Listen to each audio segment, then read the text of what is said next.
Joe Rogan has just reacted to Islam Makhachev's terrifying new training footage ahead of his upcoming showdown with Jack Della Maddalena, and the entire MMA world is going crazy. Islam's fucking huge. He's a threat everywhere. Like, he's big, dude.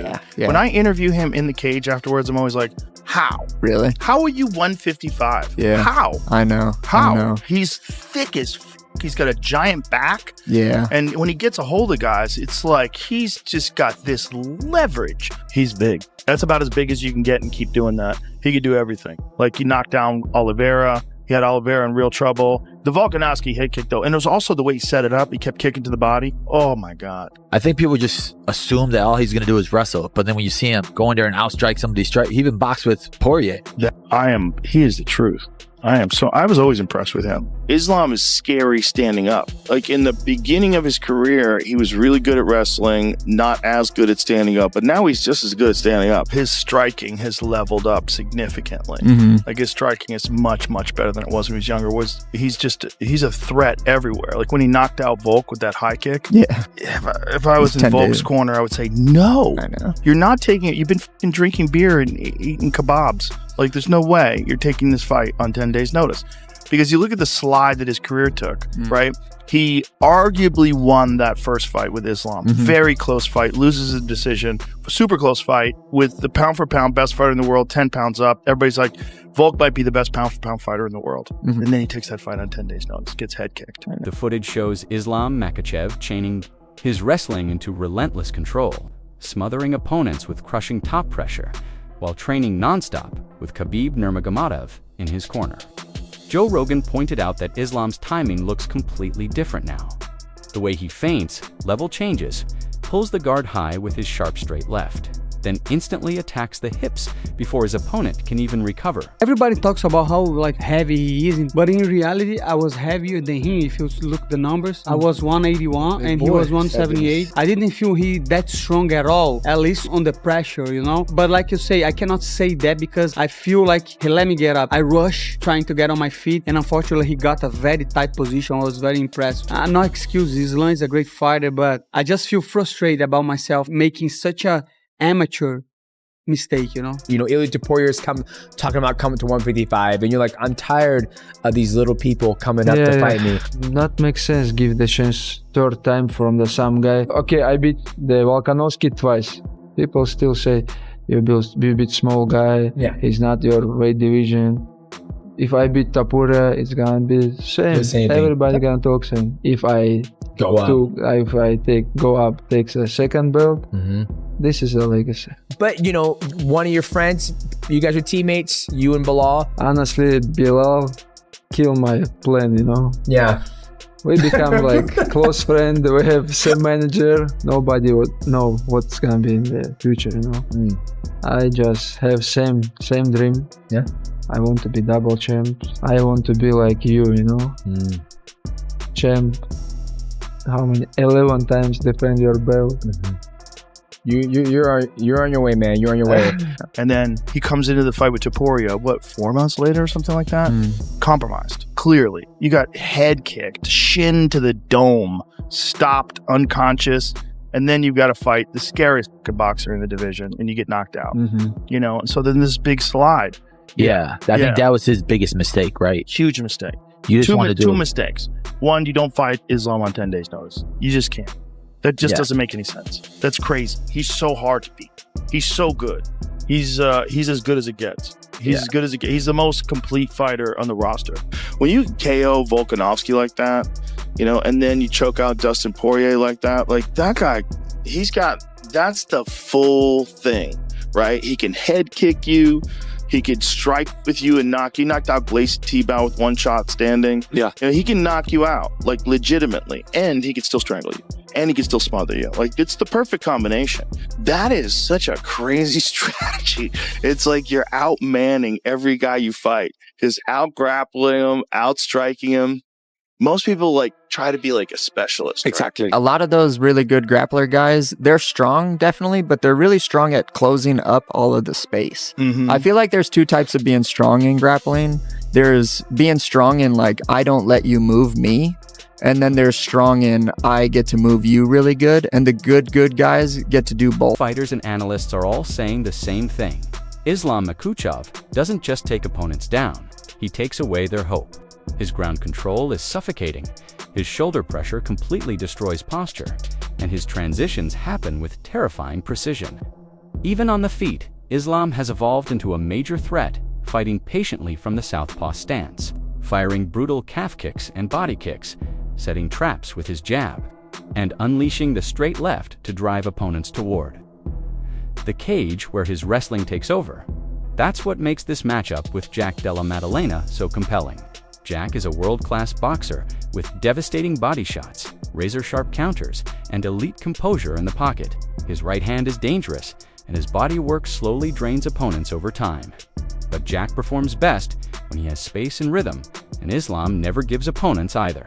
He applies non-stop pressure, closes every escape route, and transforms, striking exchanges into relentless wrestling battles. It was the day of the weigh-ins. Arman Sarukian, I pulled out of the fight because of back issues. They replaced him. Money Moicano stepped in. The name gives it away, Money Moicano.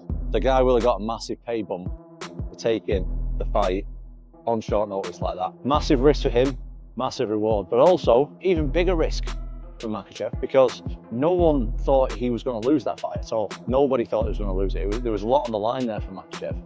And he did what true champions do, fight anybody. Got the fight to the floor, finished him with the dash choke. It's what a lot of people expected, including me, but he could have lost the fight just because it's an MMA fight, do you know what I mean? Now we're seeing Dana White coming out and saying, the pound for pound #1 in the world, Islam Makhachev. Yeah, I'll give it to him. But as we all know, to me, pound for pound is a load of made up stuff. So I don't look into that, but it's just funny how he's kind of jumped ship now from John Jones to Islam. Best lightweight in the world by far with his performances. I have no problem saying that. His hands are getting better. He just outstruck Poirier. He can out-grapple anybody. He truly is doing it for more than just the punches, kicks, knees, and elbows and being the UFC champ and the glitz and glam. He's got something deeper that he's fighting for. He's fighting for an entire village, an entire portion of the country, an entire religion, and an entire legacy up for himself and also Khabib and Khabib's father. Stylistically, this matchup is pure tension.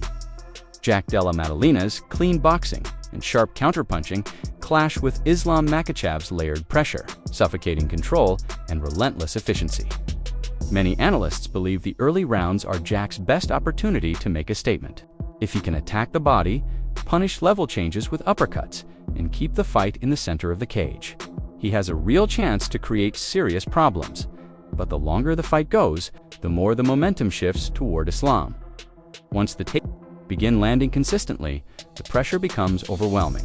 His control starts building, the ground strikes open up submission opportunities, and the pace becomes almost impossible to survive. I think of the main event. Yeah, the finish. Incredible. I mean, you got two of the absolute best in the world in their prime facing off, and I went up into the octagon after Khabib said, I told you he's the best in the world. To beat Oliveira is one thing, to beat him the way he beat him is another, and as fast as he did it, he looked incredible tonight. You know, the big question going in tonight was how is he going to deal with the pressure? He dealt with it just fine.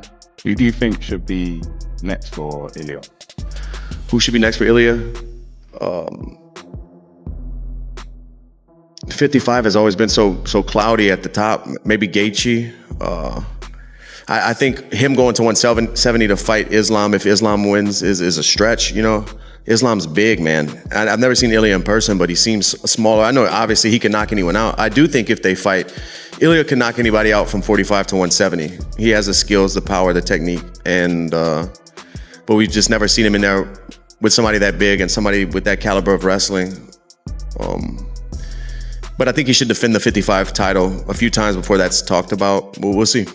Bilal, I mean, he was the 170 champ. Islam's the 155 champ. They're very, very close in their abilities. This isn't like Islam's going to walk up to 170 and just walk through Jack Della Maddalena. How do you think Islam does at welterweight? Who knows? I heard he's not going to be any smaller than Jack come fight night. But 55 to 70, that's a little bit different than 35 to 45. But when your skill level is that high, as Islam's is, it'll be interesting if he goes in there and tries to shoot on Jack. Jack stuffs him and gets in his face. But Islam's striking is so underrated. Islam could put the hands on Jack too. Many fans are predicting a mid-fight finish, either a suffocating TKO against the cage or an arm triangle.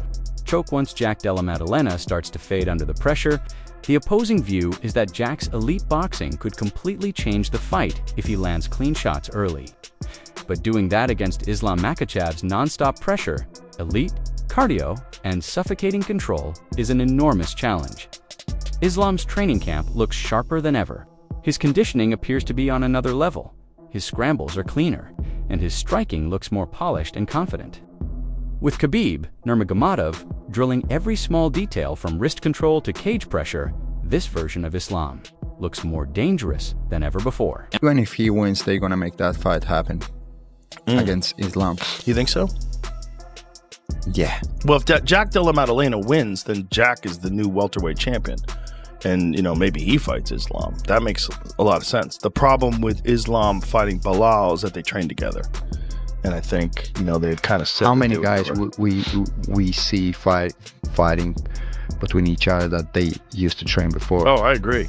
I mean, I think they should fight. Yeah, they should fight. I definitely think they should fight. I think Khabib doesn't like that idea. Yeah. They have 500 fighters in the roster, at least. I think Islam's the match. I think that's what they want to do. Is that he had a good run at lightweight, and I think he's keen to try and capture a second belt. So I think that's the fight that they're keen to make. And I think it's a good story. You know, Makhachev fought Bulkier, and I like the matchups. You know, styles make fights, and I like the different challenges that every different fighter presents. So I'm just excited to get in there. Islam Makhachev is a better version of Bilal. The striking on the feet, I think it's easier than Bilal, because he'll stay in one stance. He's more traditional style. But yeah, he's the pound for pound number one. So it's a tough fight. But I guess we'll watch all his fights again, make a solid game plan, and then just start working at it. From pretty much now, I'm going to start working on ways to beat him, different ways to get back to my feet, stuff in the takedown. But I'm pretty confident I can get this one done. Yeah, it's gonna be a hard fight. Honestly, it's gonna be. I saw his fight against Bilal. He's good, man. He's good. When he beginning fighting in UFC, he had problem with the wrestling, but now he's improved because I see he training a lot with the wrestlers, with the grapplers, and that's why he's a champion right now, and he's good everywhere. But we will see who is the best fighter in the world. It's the best time, you know. I was waiting for Tsarukyan because he have also very good win streak, and like people waiting for this fight.